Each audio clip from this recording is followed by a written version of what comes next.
everyone. Welcome to the Eric Late at TATE times Pennies to Pounds podcast. We're super excited to have you here. So thank you so much for joining us.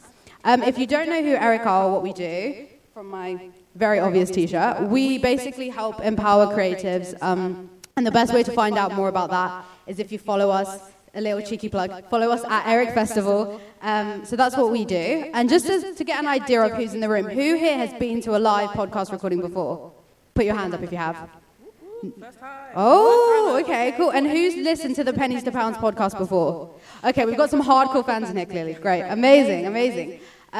So how the kind of event's going to work, we're going to split it into two. So we're going to have a first episode, and then we're going to have a bit of a break, and then we're going to be asking all of the questions you have about finance and saving and all of the tricky stuff that we just get stressed about. Well, I know I get stressed about. So without further ado, I'm going to introduce Kia, who is the host and creator of Pennies to Pounds. So please make some noise for Kia. Thank you, everyone. Thank you. So welcome back to the Pennies To Pounds podcast with your host, Kay. This is the podcast where I aim to dispel myths, simplify difficult financial jargon, and rectify your own personal problems. So as you guys can tell, we are live at TATE Britain, and I am so excited to be here and talk to you guys. For those of you who are going to be listening back, I'm in TATE Britain. Everyone here is creating their own vision boards. They're trying to plan 2020 vision, trying to figure out where they're going to go, what they're going to achieve this year. So I thought it would be fitting to talk about side hustles today. I thought it would be nice to talk about side hustles because this is the big thing at the moment, right? Everyone wants to earn money on the side. They want to work their 9 to 5 and still earn money on the side. So I thought it would be nice to talk about that and figure out how we can save up towards your side hustle, whatever that may be. So to give a bit of context about myself, I've always been quite business-minded. Back when I was in primary school, my mum taught me how to knit, so I used to knit scarves for my friends. I used to go in, tell them, and ask them, what colour do you want? One friend would say, I want pink, I want purple, I want green. Go home, knit them, come back and sell them the next day. That's what I did. That's how I made money in primary school. Then we moved to secondary school, and I started selling cookies and donuts to all my friends. I realized that there was a market there for it. People were doing it. I wanted to join in and make money. Went in there, started selling 50p like everyone else. Realized, I'm not really making money, and there's a lot of competition. Lowered it to 40p, so did everyone else. Lowered it to 30p, no one else could do that. So they all left, and it was just me. So I raised it right back up to 50p, made my money for about 4 years. That's what I did. Went to sixth form, got my first job. I worked at McDonald's first, earning £4 an hour. Was working really hard, earned my money, saved my money. Then I got to uni, and I kind of fell off. From honestly, I fell off. I wanted to make money again, but I felt like I lost the spark. I completely lost it. I remember first year, I was really like, I remember calling my dad and saying, Dad, like, I'm broke. I don't know how to make money. And my dad was like, but you used to make money from when you was 9. How can you not figure out a way to make money now? And I was like, you know what, you're right. So I sat down one day, and he said to me, list out everything that you're good at. Write a list. That's what I did. I wrote out a list, quite a short one, if I'm honest with you, but I wrote out a list. And then from there, he said, figure out what you can monetize. So I went down the list and figured out, okay, how can I make money from this thing and that thing? And then my side hustles were born. So right now, I do hair coloring on the side, because I've always done it for myself, and a lot of people ask me, who colored your hair? Who dyed your hair? So I do that, and I do illustration. And that's something that I learned about a year and a half ago now. One of my friends studied architecture, and she knew how to use Adobe Illustrator. I had no clue. I wanted the logo made for my hair coloring service. So I asked her, and I said to her, can you make me a logo? She said, no, I'll teach you. I didn't want to hear that. I wanted her to just do it for me. I didn't want to learn. But she said, no, trust me, you'll appreciate it. So she taught me how to use Adobe Illustrator. It took us about 10 hours over FaceTime, but we did it, and I finally learned. And then from there, I left it, didn't touch it again, until I needed another logo. About 4 months later, asked her again. She said, look, I've taught you, go and do your own. So I did it. Took me about 8 hours to do my first logo, but then I was like, wow, I can do this. So then from there, I started doing them for fun, some illustrations, and then once I posted my third illustration, someone asked me to make logos, and then from there, I fell into that field, and I just started illustrating. So I want to help you guys find your own side hustles, right? Because they're out there. And a lot of people say to me, but whatever I want to do, someone else is already doing, yeah? Because there's plenty of people who illustrate, plenty of people who do hair coloring, people who sell lashes, whatever it is, sell clothes, so why should I do it too? And the story I always like to bring up is talking about Apple. Yeah, everyone knows Apple, right? Yeah? Can't hear? Yeah, there we go. Everyone knows Apple, right? Apple came into the game quite late. Yeah, so there was already like Microsoft, Nokia, BlackBerry, Motorola. Everyone was already doing their thing. But those people got complacent. They were at the top of their game, and they said, this is what I do. You know, Nokia were at the top of their game, and they weren't phased. Apple came in and said, yeah, we're gonna change the game. They said, all right, go and try. We've been doing this for about 15 years already. Go and try. But it didn't stop Apple. Just because people were already making phones and making laptops, it didn't stop them from doing what they wanted to do. So they came in and brought out the first iPhone. And Nokia and everyone were kind of like, that's not going to do well. They carried on what they were doing with their brick phones and their keyboards, flip out the keyboards. They carried on what they were doing. Because they said, we've got a winning brand, a model, that's what we're going to keep doing. So then Apple brought out the iPhone 3G after that. And then they started getting a bit worried. That's when we started to hear the term smartphones. They were like, oh, okay, people actually like this thing, okay. So then we started to see, you know, Nokia and Motorola creating these touchscreen phones, and now, okay, right, this is what we're doing. Then the 3GS came out, and then obviously Apple dominated the game. Like, hands up if you have a Nokia phone in here. My point exactly, yeah? Nokia out of the game. Motorola? No. BlackBerry? Exactly. Hands up if you've got an iPhone. Pretty much the whole route. Right? Because that didn't stop Apple from going in and doing what they wanted to do. So I always encourage people, if you have something that you want to do that people already do, just go ahead and do it. But the way to differentiate yourself from everyone else is with your branding. And that's super, super important. People think, you know, I'll just have a little logo and I'll just carry on doing what I'm doing. Like, for example, if I say I want to sell lashes, yeah, I'm going to sell lashes tomorrow. There's 100 people who already sell lashes, but I'm going to join them, yeah? What makes me different from everyone else? You need that USP, you need that difference. And that difference could be in your branding, it could be the way you package yourselves. Because I don't know if any of you saw, if you have Twitter, there was this girl, she started selling lashes. Like normal, loads of people sell lashes, but they started putting them into, yeah, you know, I'm on about the little pill containers, yeah? And that picture went viral on Twitter. And overnight, she put them in pill containers. You know, like, you know when you get pills, yeah? She put them in that, and she named them different names. And it looked amazing. And overnight, she gained something like 14,000 followers. And her sales went through the roof, all because of her branding. The product remained the same, but her branding is what set her apart. So you always need to make sure that you invest in your branding. A lot of people just think, I'm just going to create a little logo, or I won't pay someone to do this. I always think that the best thing you need to do is to invest in your branding. So if you take my podcast, for example, I knew what I wanted to do when I started my podcast. It was a quick turnaround from deciding I wanted to do a podcast to launching it. It was 5 days between us saying I want to have a podcast and then launching my first episode.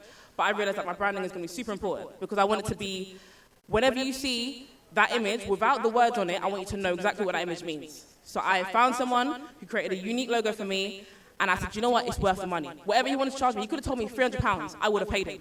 He didn't, he could have, I still would have paid him. But that's how important it was to me, because I wanted people to see the logo and know exactly who I am. So that's always number one. Number two, what I always say, is to make sure that you focus on constantly improving your skills. So when I started to learn illustration, for example, I learned it, I knew the basics, and I was like, I'm good, I'm all right. That's fine, I know how to do it, I need to know how to draw, whatever, I can do that. But then I realized there's different techniques that I need to learn, and there were some parts of Illustrator that I didn't know. So I would spend hours on YouTube, because YouTube is the best tool. YouTube is a free teacher, essentially. If you don't use YouTube to learn your skills, you're playing yourself, if I'm honest with you.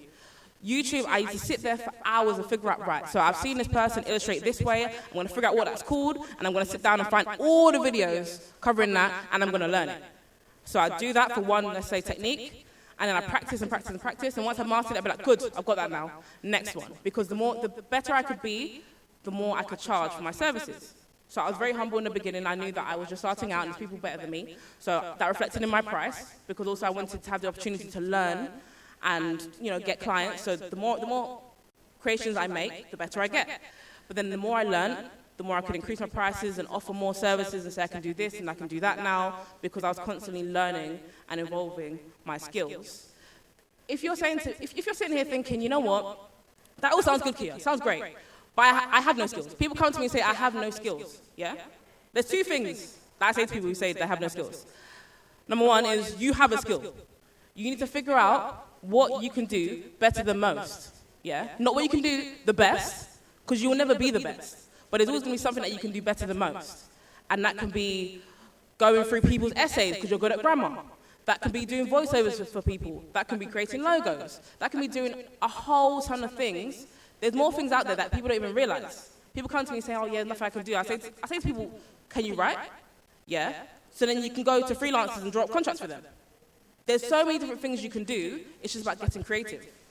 I have someone right now. I'm terrible at admin. Yeah, I'm amazing at everything else that I do. I can create content. I can speak in front of crowds, emails. It's not happening. I can't reply to anyone. Yeah, I often get people double emailing me because I'm that bad at replying to emails.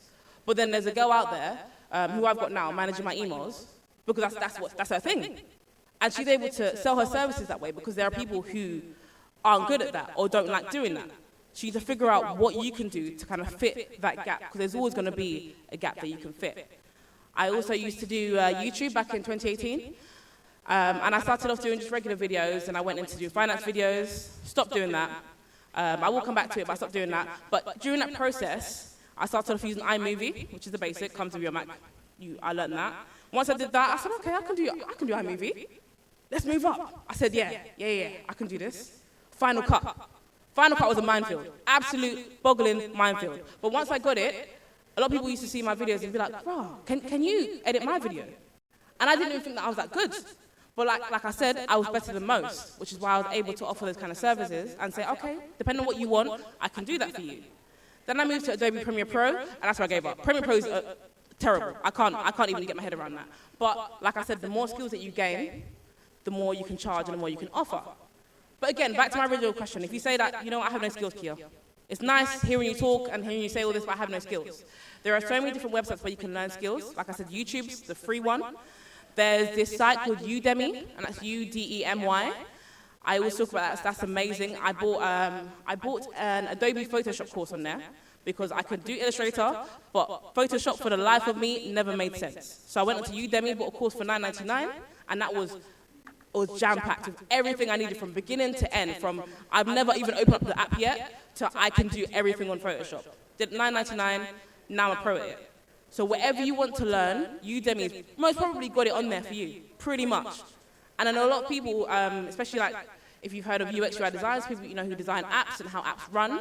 A lot of people that I know have used Udemy and used those courses and now charge ridiculous amounts for their services. For those of you who don't know, like I said, UX UI, that's app design. Someone I know charges, pretty sure she charges £1,000 per design that she does. Bearing in mind, last year is when she learned it. Beginning of last year was when she learned it, and now she's gotten to the point where she's been working with big brands like Nike, all kinds of big brands, and she's able to charge the services that she charges because she sat down and learned the skill and mastered the skill to charge that.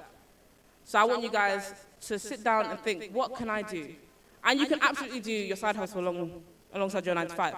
For me, I'm still at uni and I work part-time.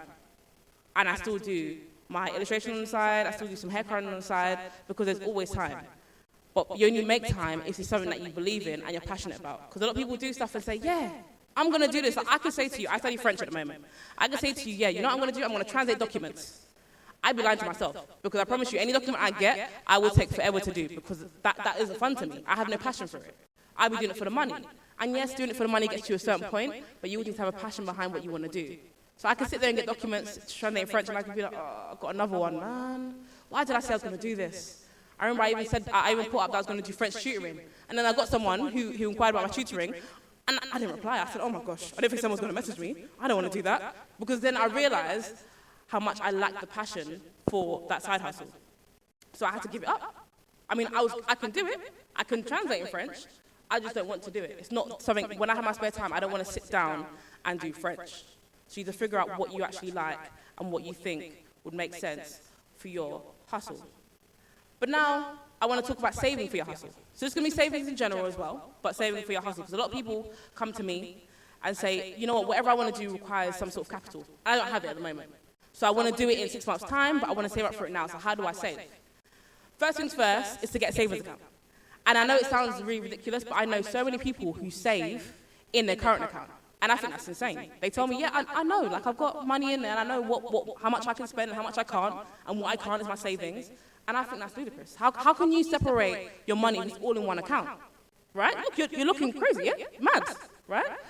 You need to have a savings account, first and foremost. Me, I have about 4. People think I'm over the top. I don't think so.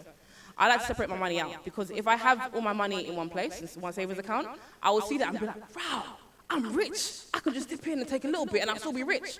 If I split it into 4, they all have different goals and different reasons. So I have one account where I'm saving for my house.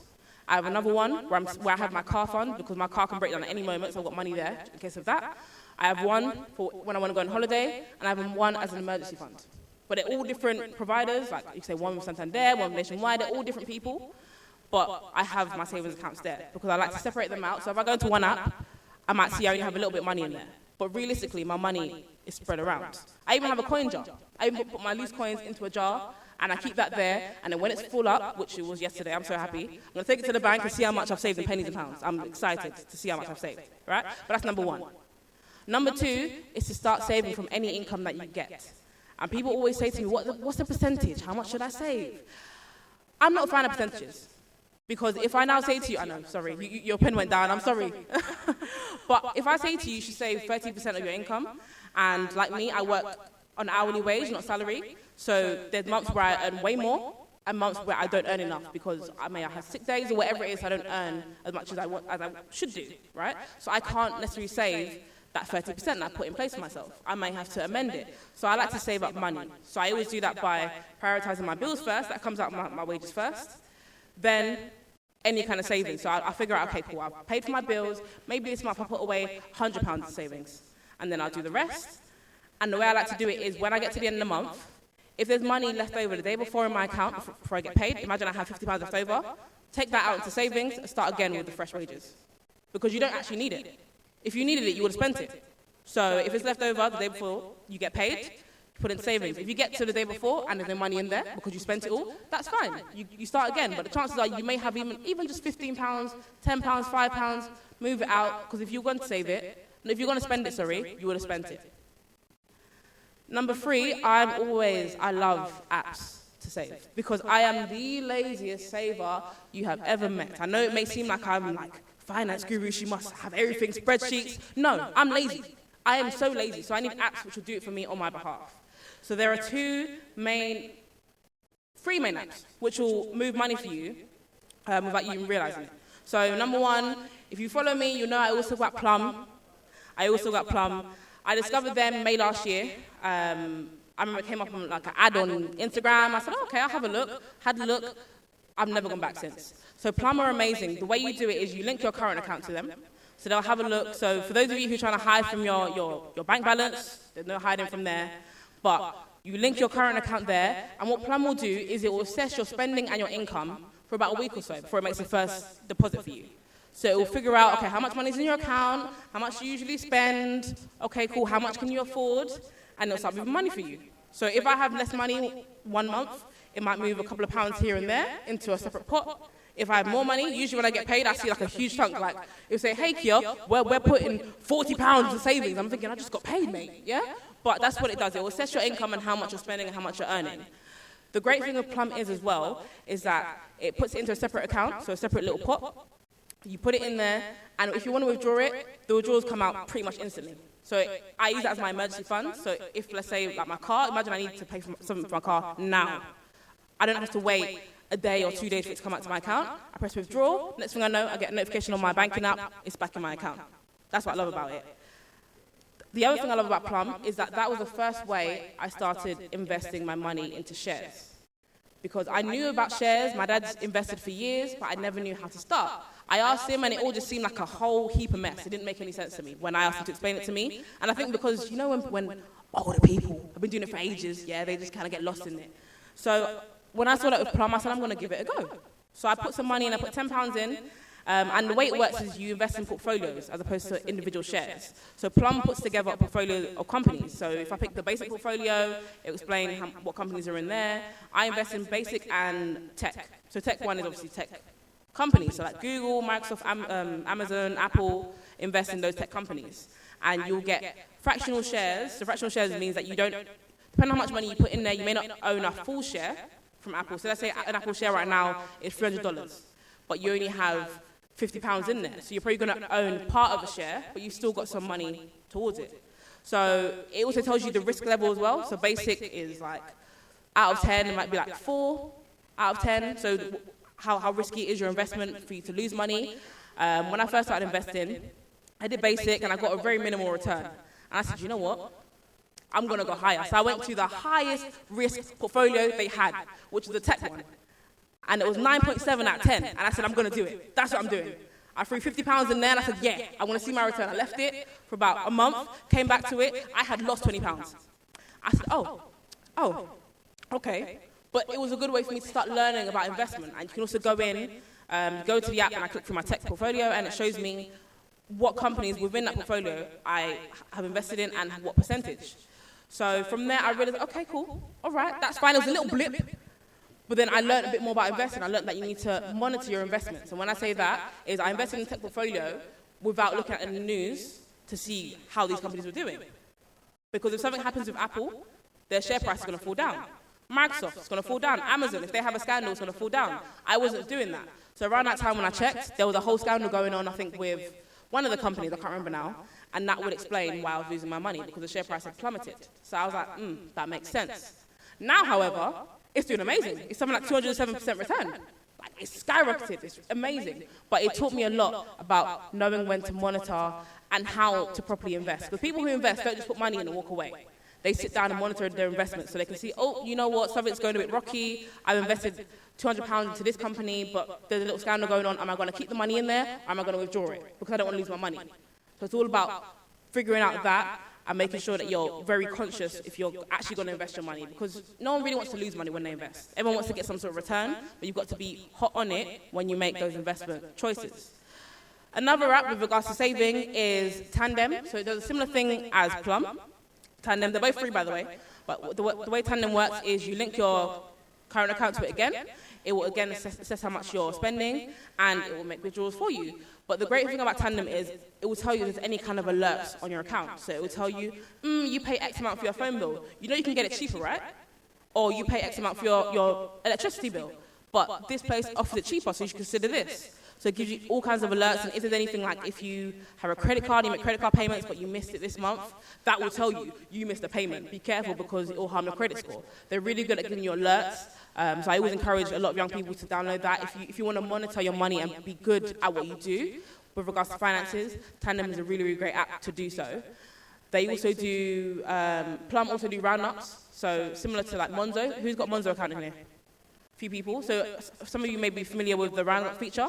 So when you spend your money, if you've got roundups turned on, if I would spend £2.59 on a coffee, 41 pence goes into savings for me. Plum also have that feature that you can switch on as well, and you can do pounds up. So like roundups, but it'll round it to the nearest pound. So if I spent £2.59 on a coffee, it'll round up to £1.41 into my savings. So it's an extra way, give yourself an extra boost of savings. If you have a Starling account, which I do, they do roundups as well, but you can pick the multiplier that you want to save by. So right now I have it times 2. So if I again, £2.59 on a coffee, it will save not 41p, but 82p, because it's going to times it by 2.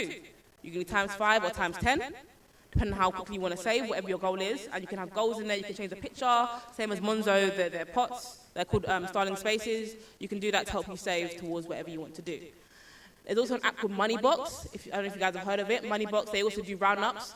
And if you didn't have an ISA account, if you're a first-time house buyer and you wanted to get one, they also offer the lifetime ISA as well. But you're able to, whenever you spend, it won't withdraw it from your account, but it'll still, throughout that week, it'll watch how much you're spending, see what pence it can save, like the roundups, and then at the end of the week, it will save that and put it into your savings pot for you. So if you've got a lifetime ISA, it'll put it into that. If you've got stocks and shares ISA, whatever it is, it'll put that into there. Just a regular savings account, that's what it will do. So I really encourage some of you to download some of those apps, especially if you're looking to save for a side hustle. So you might decide, you know what, I'm going to download Plum, and any money that Plum takes, if it's a couple of pounds here and there, any money that it takes, I'm going to let it build up, and that's going to go towards me starting up my catering company, whatever it may be. It's a good way for you to have money withdraw and not see it go. Another thing that I do as well, when I had my first job, I set up a standing order from my current account to my savings account. I used to work, as I mentioned earlier, at McDonald's, so I used to get like £4 an hour, no money at all. But my dad always told me I need to save, right? But I said, how can I save when I'm earning no money? I don't quite understand. So what I do is I set up £5 to leave my account every Friday, and it's been going on for about 5 years now. So my savings just goes there. It goes into an account that I can't see. I have a Santander savings account that I don't have access to, online banking. So if I want to see how much is in there, I need to go in branch to make any withdrawals or anything. And I have it go into there, and that money just piles up, and I can use it for whatever I want.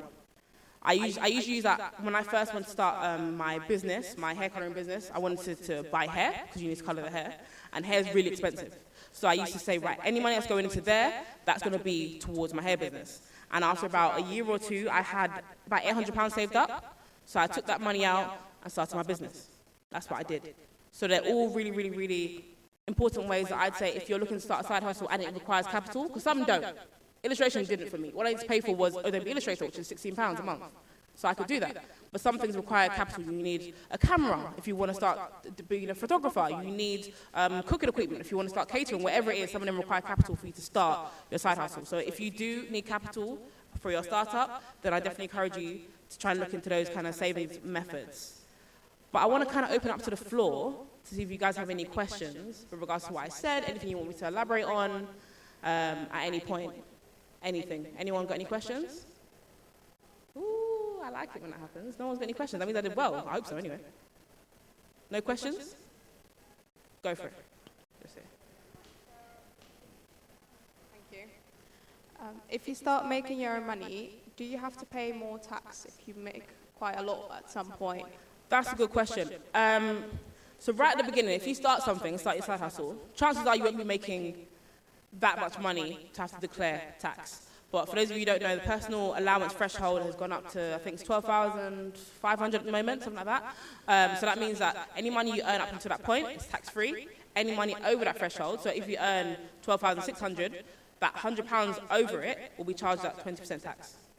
So if you kind of figure out, you know what, I don't make a lot of money for my side hustle, I make £100 a month, let's just say, so at the end of the year I don't make enough to put me over that threshold, then no. But if you start making big money, that's when you kind of need to figure out and start thinking, okay, I need to start declaring this money because you will have to start paying tax on it. And I wouldn't want you to get to a situation where the government finds out that you're making money on the side and then they now throw you penalty fees and late tax fees and pay us the tax as well, because you'll get yourself in a whole heap of trouble. But right now, if you're starting off small, I would say don't worry about it right now. But I mean, when it's on like a big scale, imagine you're making 2,000, 3,000 a month, then you know, right, that's the point where I need to start declaring how much I'm making, and then obviously at the end of the year, you file your tax return and pay the tax at the end of the tax year. And is that on top of your regular job? Yeah, so if your side hustle earnings puts you over, then you will need to start declaring. But obviously, like I said, if you're working a regular job and you're really paying tax, but you're only making £100 a month, let's say, from your side hustle, then I wouldn't necessarily say you need to go and tell the tax man, I'm making £100 a month. You can hold off until you're making, I say, probably about £800 to £1,000 a month, let's say, and then you might need to start declaring it from there. Thank you. You're welcome. Any other questions? No? I feel like we're good.